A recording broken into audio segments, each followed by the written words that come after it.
Сәлеметсіздер ме? Мен Бауыржан Момышұлы атындағы орта мектептің даярлық сынып оқушысы Айдос қызы Жанайым. Сіздерге ешкі малының пайдасы туралы ғылыми жұмысымды ұсынамын.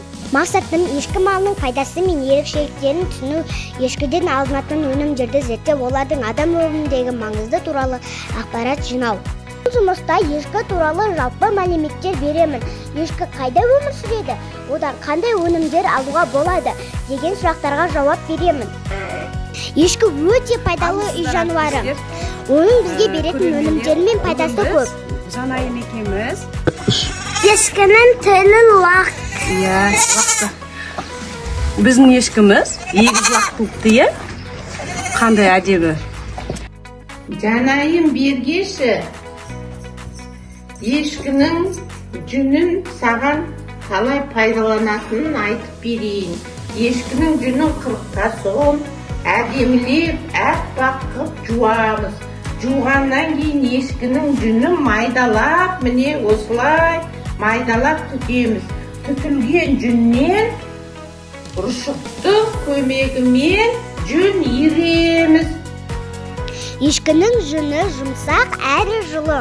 Одан киім, жамылғы, шұлық тоқылады.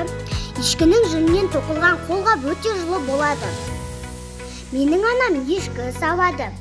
Одан түрлі тағамдар жасайды. Ешкінің сүтінен айран жасадық, айраннан қаттық жасадық. Қатықтан дәмді құрт жасадық. Ал сендер білесіңдер ма? Ешкінің сүті өте пайдалы. Дұрыс айтады Жанайым.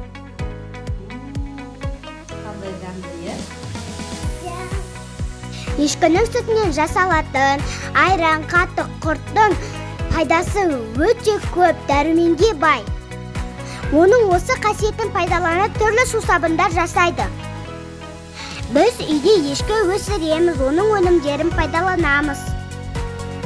Ешкінің еті де пайдалы әрі дәмді.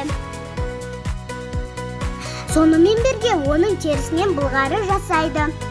Былғарыдан аяқ киім, сөмке тігеді. Жүнін жұлса бақырған, ешкі атасын шақырған, өрісте өскен жануар. Шөкетайым, қайдасың? Шөре. Ешкі адамға көп пайда әкелетін жануар. Оған жақсы қарап қамқор болайық.